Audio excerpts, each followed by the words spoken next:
जगह को कंट्रोल करने का मतलब है पूरी दुनिया पे राज करना, और इसे ब्लॉक करने का मतलब है पूरी दुनिया को तबाह कर देना। इस पॉइंट को कहते हैं स्ट्रेट ऑफ हॉर्मुज़। स्ट्रेट्स असल में समंदर के ऐसे पतले हिस्से को कहते हैं जो दो बड़े समंदरों को जोड़ने का काम करते हैं। अब ऐसी क्या खुसूसियत है इस 30 मील की छोटी सी जगह में जो इसे इतना पावरफुल और इम्पोर्टेंट बनाता है?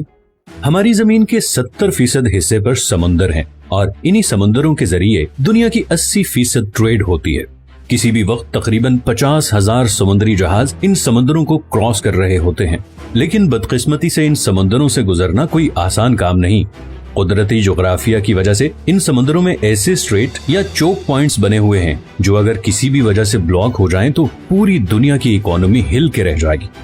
यही हुआ था मार्च 2021 में, जब एक कार्गो शिप सुएज कनाल में 6 दिनों के लिए फंस गई थी और पूरी दुनिया को $10 बिलियन का नुकसान उठाना पड़ा। इसके अलावा भी दुनिया में बहुत से चोक पॉइंट्स हैं, जैसे कि पनामा कैनाल जो पैसिफिक और अटलांटिक ओशन के दरमियान ट्रेड को कंट्रोल करती है, केप ऑफ गुड होप जो पूरे अफ्रीकन कॉन्टिनेंट की ट्रेड फ्लो कंट्रोल करता है, स्ट्रेट ऑफ जिब्राल्टर जो कि मेडिटेरेनियन और अटलांटिक सी के दरमियान ट्रेड कंट्रोल करता है, डैनिश स्ट्रेट बाल्टिक और नॉर्थ सी ट्रेड को कंट्रोल करता है, टर्किश स्ट्रेट मेडिटेरेनियन और ब्लैक सी के दरमियान ट्रेड कंट्रोल करता है, और आखिर में स्ट्रेट ऑफ मलाका जो पैसिफिक और इंडियन ओशन की ट्रेड को कंट्रोल करता है। लेकिन इनमें से कोई भी पॉइंट इतना डेंजरस और इम्पोर्टेंट नहीं जितना स्ट्रेट ऑफ हॉर्मुज़ है, और इसकी वजह यह है कि पर्शियन गल्फ और गल्फ ऑफ ओमान को कनेक्ट करने का ये वाहिद रास्ता है, और यहीं से सारे समुद्री जहाज निकल के पूरी दुनिया में जाते हैं। अब पर्शियन गल्फ बहुत इम्पोर्टेंट जगह है क्योंकि 8 कंट्रीज अपनी कोस्ट लाइन इसके साथ शेयर करते हैं, जिसमें ईरान, इराक, कुवैत, सऊदी अरब, बहरीन, कतर, यूएई और ओमान शामिल हैं। इनमें से 4 मुल्कों के लिए बाकी दुनिया से कनेक्ट करने का वाहिद रास्ता ही स्ट्रेट ऑफ हॉर्मुज़ है। अब अगर आप मिडिल ईस्ट के बारे में थोड़ा बहुत जानते हैं तो ये आपको पता ही होगा कि मिडिल ईस्ट की पहचान उसका तेल है। ये तेल आज भी हमारी दुनिया का सबसे बड़ा एनर्जी सोर्स है। पूरी दुनिया की 33% एनर्जी कंजप्शन तेल से होती है, चाहे वो ट्रांसपोर्ट के जरिए हो जैसे कि गाड़ी, ट्रेन, जहाज या फिर बिजली बनाने वाले पावर प्लांट्स। इन तमाम सेक्टर्स में 70% ऑयल इस्तेमाल होता है। अब ऑयल का मसला ये है कि ये दुनिया में बहुत कम जगहों पे पाया जाता है। इस सर्कल में दुनिया का आधा तेल इन 8 कंट्रीज के पास है, और बात सिर्फ यही खत्म नहीं होती, बल्कि दुनिया के 40% नेचुरल गैस रिजर्व्स भी इसी सर्कल में मौजूद देशों के पास हैं। अब नेचुरल गैस तेल और कोयले के बाद दुनिया का तीसरा सबसे बड़ा एनर्जी सोर्स है। ब्रिटिश पेट्रोलियम के मुताबिक ईरान के पास दुनिया में सबसे ज्यादा गैस के रिजर्व्स हैं। तो हम ये कह सकते हैं कि पूरे पर्शियन गल्फ में तेल और नेचुरल गैस के इतने ज्यादा जखायर हैं जितने शायद हमारे पूरे प्लेनेट पे कहीं नहीं, और इसीलिए पूरी दुनिया की 15% एनर्जी सप्लाई इसी पर्शियन गल्फ में मौजूद कंट्री से आती है। और फिलहाल इस सप्लाई लाइन का पूरी दुनिया के पास कोई और ऑल्टरनेटिव भी नहीं है, लेकिन इस 30 मील के एरिया से गुजर के जाना इतना भी आसान नहीं। सबसे पहले यहाँ पे 8 ऐसे आइलैंड हैं जिन्हें हर समुद्री जहाज को अवॉइड करना पड़ता है, और ये 8 में से 7 आइलैंड ईरान के कंट्रोल में हैं। इन 3 आइलैंड्स को यूएई कंट्रोल करना चाहता था, मगर 1970 में ईरानियन मिलिट्री ने इन पर भी कब्जा कर लिया। इस सारे एरिया पे तकरीबन ईरान का ही कंट्रोल है।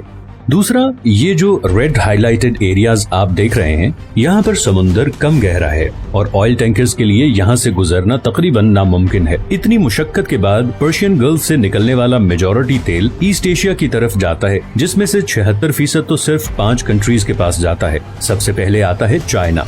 चाइना दुनिया की दूसरी सबसे बड़ी इकोनॉमी है और दुनिया में सबसे ज्यादा पेट्रोलियम इंपोर्ट करने वाला मुल्क है।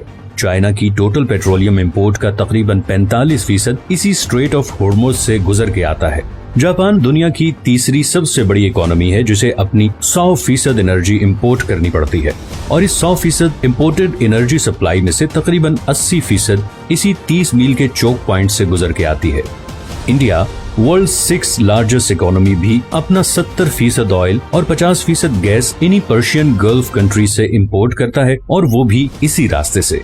इसी तरह साउथ कोरिया, जो कि दुनिया की 10th लार्जेस्ट इकोनॉमी है, अपना 70% तेल इन्हीं पर्शियन गल्फ कंट्री से टैंकर्स के थ्रू इंपोर्ट करता है।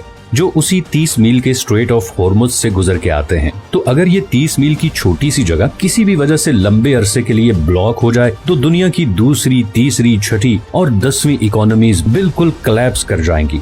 और इसी तरह पर्शियन गल्फ में मौजूद इन तमाम 8 कंट्रीज का सोर्स ऑफ रेवेन्यू भी खत्म हो जाएगा और एज अ रिजल्ट पूरी दुनिया में एक जबरदस्त इकोनॉमिक क्राइसिस आ जाएगा। इसीलिए ये जगह दुनिया का सबसे खतरनाक और इम्पोर्टेंट चोक पॉइंट है और इसीलिए दुनिया के सारे सुपर पावर कंट्रीज की इस पे कड़ी नजर होती है। अमेरिका ने भी इसीलिए यूएई, ओमान, इराक, सऊदी अरब और बहरीन में दर्जनों मिलिट्री बेसिस बनाए हुए हैं ताकि वो ईरान पे नजर रख सके और ऑयल की स्मूथ सप्लाई को यकीनी बना सके। दूसरी तरफ ईरान पहले ही किसी भी जंग की सूरत में कई दफा ये स्ट्रेट ब्लॉक करने की धमकी दे चुका है और अगर ऐसा हो गया तो न सिर्फ ग्लोबल इकोनॉमी हिल के रह जाएगी बल्कि ऐन मुमकिन है कि वर्ल्ड वॉर 3 की भी शुरुआत हो जाए। अगर आपको ये वीडियो पसंद आई है तो इसे लाइक और चैनल को सब्सक्राइब जरूर कर लें और अगर आपके पास कोई सजेशंस हैं तो कमेंट में जरूर बताएं। मैंने अभी बहुत से इंटरेस्टिंग टॉपिक्स पे वीडियोस बनानी है तो आपकी सपोर्ट बहुत जरूरी है। अपना ख्याल